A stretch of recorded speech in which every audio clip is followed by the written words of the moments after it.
China जो था ना, ने गद्दारी किया। यही वो समय था जब चाइना डिसाइड कर लिया था कि भारत से लगभग 2.5 साल पूरा युद्ध का तैयारी कर ये तिब्बत को कब्जा कर लिया। अमेरिका दबाव बनाया, भारत से कहा आप यूएनओ में मामला उठाइए। एक नारा दिया गया था, हिंदी चीनी भाई भाई। भारत वहाँ भी कुछ नहीं कर पाया। चाइना कह रहा है युद्ध कर दिया युद्ध, और 1962 में युद्ध करके ये पूरा एरिया कब्जा कर लिया और हम लोग बहुत बुरी तरह से हारे। यहाँ भी एक नेहरू की गलती थी। इंडिया जैसे आजाद हुआ ना, तो हमें सबसे बड़ा डर था चीन, क्योंकि देश जब आजाद हुआ था तो सबसे बड़ी कमी थी पैसा ही नहीं था। आर्मी के पास बूट नहीं था, वो पीटी शूज देखते हैं कैनवास के कपड़े का होता है, वो पहनते थे। यार पैसे का बहुत अभाव था और हथियार गोला बारूद भी नहीं था। और इन सब के अलावे जब कोई देश अभी अभी के खड़ा हुआ है और उधर से देख लिया उसने एक आतंकवादी हमला और 1948 में पाकिस्तान से साथ लड़ाई, कोई भी देश जो दूरदर्शी होगा वो यह नहीं चाहेगा कि वो युद्ध लड़े, क्योंकि युद्ध जो होता है आपको बहुत आगे लेके नहीं जाता है, खास करके दो बड़े देश। तो भारत चाहता ही नहीं था युद्ध लड़े अगले 20 सालों तक। ये नीति गलत नहीं थी, लेकिन चाइना को एक बात पता, अभी युद्ध कर लेंगे, अभी भारत को रोक सकते हैं, आने वाले समय में भारत नहीं रुक। तो जवाहरलाल नेहरू और चाइना के बीच समझौता जवाहरलाल नेहरू ने जानबूझ के, जवाहरलाल नेहरू का कहा था भाई 20 साल तक युद्ध नहीं लड़ना है। इन्होंने 20 सालों के लिए चाइना से एक समझौता हस्ताक्षर करने गए जिसका नाम रखा गया पंचशील समझौता। कौन सा समझौता? पंचशील समझौते में 5 बातें थी, लेकिन जो सबसे मेन बात थी वो यह थी कि हम एक दूसरे के साथ युद्ध नहीं करेंगे, हम एक दूसरे के साथ युद्ध नहीं करेंगे। समझ कि नहीं आ गया? तो क्या कहा गया? पंचशील। कौन सा समझौता? पंचशील समझौता। अब ये सबसे मुख्य बातें, हालांकि उसमें अन्य बातें भी थी। एक दूसरे की सांस्कृतिक आदान प्रदान करेंगे, मतलब वहाँ का कल्चरल गेम यहाँ होगा, यहाँ का वहाँ हो जाएगा कल्चरल गेम। एक दूसरे के आंतरिक मामले में हम हस्तक्षेप नहीं करेंगे कि चाइना के अंदर क्या हो रहा है ये भारत को कोई मतलब नहीं है, भारत के अंदर क्या हो रहा है चाइना को कोई मतलब नहीं है। ये था पंचशील समझौता। दूसरा, अंतर्राष्ट्रीय लेवल पर एक दूसरे का साथ देंगे, अगर विश्व लेवल पे कुछ हो रहा है तो साथ क्या क्या करेंगे? साथ देंगे। तो पंचशील समझौता किया गया था। नेहरू चाहते थे यह समझौता 20 सालों के लिए हो। कितने सालों के लिए हो? 20 सालों के लिए हो, क्योंकि एक अमूमन एक आइडिया था कि जब ये समझौता करने के लिए गए थे लोग, कौन सा समझौता बाबू? पंचशील समझौता 1954। तो यहाँ समझौता 8 वर्ष तक होनी थी, डिस्कशन करते करते फिर ये कहाँ आ गई 6। लेकिन जवाहरलाल नेहरू चाहते थे कम से कम कितने साल का हो? 20, क्योंकि 20 साल बाद 1974 आ जाएगा और भारत ने अपना पहला परमाणु बम भी परीक्षण किया था 1974, स्माइलिंग बुद्धा नाम 1974। तो हम लोग को ये लगता था कि 1974 अगर हम लोग का समझौता हो जाएगा, परमाणु बम बन जाएगा, तो उसके बाद कोई देश कुछ बोलेगा उठा के पटक दिया जाएगा, कुछ जा खत्म हो गया। नहीं समझे? लेकिन चीन था होशियार, उसने कहा कि हम 6 साल तक इसको पहले ट्रायल करके देखेंगे। तो 1954 से 6 साल जोड़ेंगे तो 1960।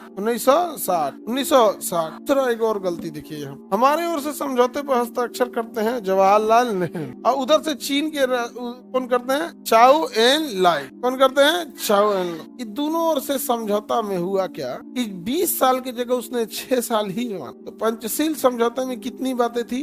5। पंचशील में 5। सबसे पहला क्या था? युद्ध नहीं करना, एक दूसरे का सांस्कृतिक आदान प्रदान, ये हटाइए सांस्कृतिक आदान प्रदान, 3 गो चीज पे ध्यान दीजिएगा।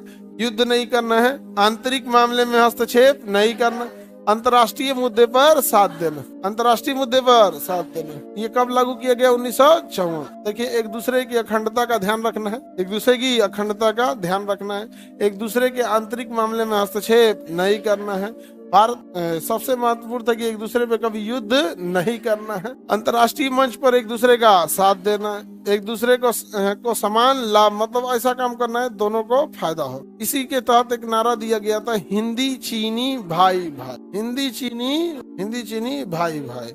अब यहाँ पर भारत ने तो किया ठीक काम, लेकिन यहाँ चाइना जो था ना, ने गद्दारी किया। चाइना ने क्या किया था? गद्दारी किया। चाइना को पता था कि पंचशील समझौता कितने साल के लिए किया है? 6 साल के लिए हो। अब ये पंचशील समझौता हुआ कब था? 1954। कितने साल के लिए था? कब खत्म हो रहा था? क्योंकि ये कितने साल के लिए था?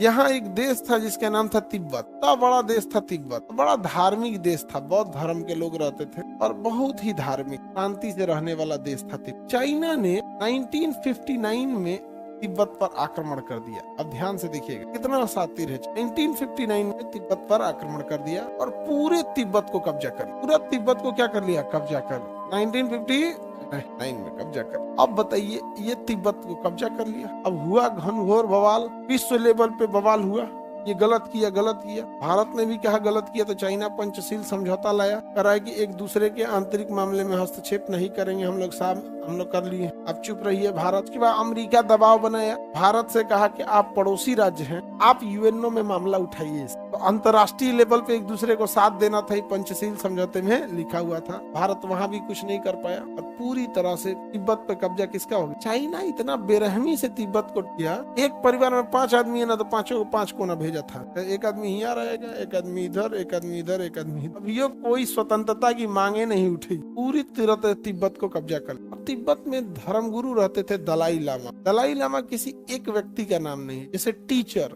किसी एक व्यक्ति का नाम जो होता है, तो जैसे राष्ट्रपति किसी व्यक्ति का नाम, राष्ट्रपति तो बदलते रहते हैं लोग, लेकिन राष्ट्रपति क्या है, पद है।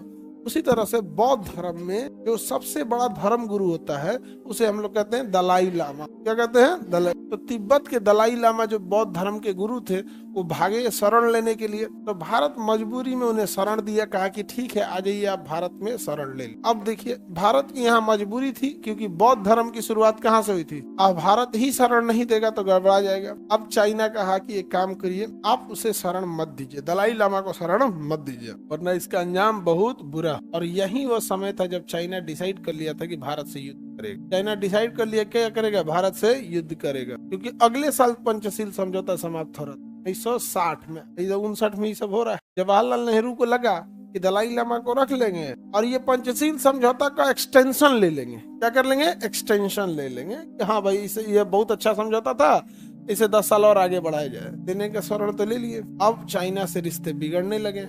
1960 में पंचशील समझौता समाप्त हो जाता है और चाइना जो है वो तिब्बत में अंदर तक प्रवेश कर गया है और भारत के बॉर्डर एरिया पे अपना हेवीली मिलिट्री डिप्लॉयमेंट करना चालू कर देता है, मिलिट्री स्टेब्लिशमेंट बैठाने लगता है। ये खबरें आने लगती हैं। जवाहरलाल नेहरू 1960 जब पंचशील समझौता समाप्त होता है तो कहते हैं कि इसे बढ़ाने के लिए, तो चाइना कहता है कि अभी हम समीक्षा कर रहे हैं, अब दलाई लामा को जब तक वापस नहीं देंगे हम नहीं करेंगे। अब दलाई लामा को वापस कैसे दे सकते? तो नेहरू का कहना था दलाई लामा हमारे पास एक धर्म गुरु होने के नाते आए हैं, भारत में शरण लिए हैं, न कि कोई राजनीतिक शरण दिए, क्योंकि बौद्ध धर्म भारत से ही चालू हुआ था। अब यहाँ चाइना युद्ध की तैयारी में था और 2 सालों तक युद्ध की तैयारी, 1960, 61 और 62, लगभग 2.5 साल पूरा युद्ध का तैयारी कर। अब चाइना उकसाने वाला काम करता था कि भारत कुछ करे कि वो युद्ध कर दे। अब आए दिन चीनी भारतीय सेना में सीमा में घुसते रहते। इसी बीच 1962 में जवाहरलाल नेहरू जब नेपाल गए थे तो चीन वाले 5 किलोमीटर अंदर घुस गए थे। तो नेपाल की मीडिया ने पूछा कि अरुणाचल प्रदेश में चीन 5 किलोमीटर अंदर घुस गया, आप क्या कहना चाहते? जवाहरलाल नेहरू ने कहा मैंने अपने सैनिकों को आदेश दिया कि कोई घुसपैठिया है उसको बाहर करो। अब चाइना कह रहा है कि ये तो युद्ध का ललकार है, युद्ध करो।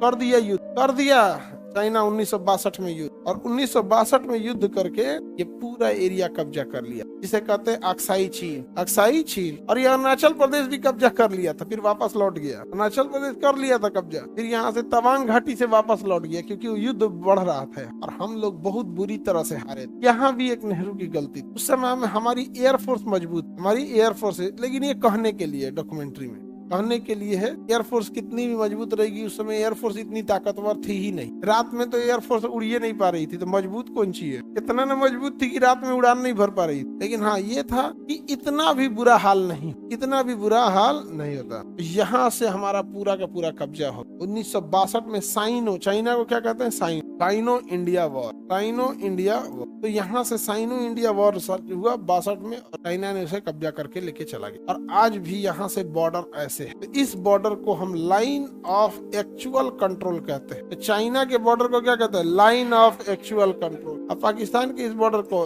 Line of control, line of control, line of control. ये हमारा कब्जा कर लिया किसने? चाइना ने। चाइना ने क्या कर लिया? कब्जा कर लिया 1962 में। आज 10% कश्मीर का हिस्सा कौन ले गया? चाइना। चाइना ने लेके चला गया।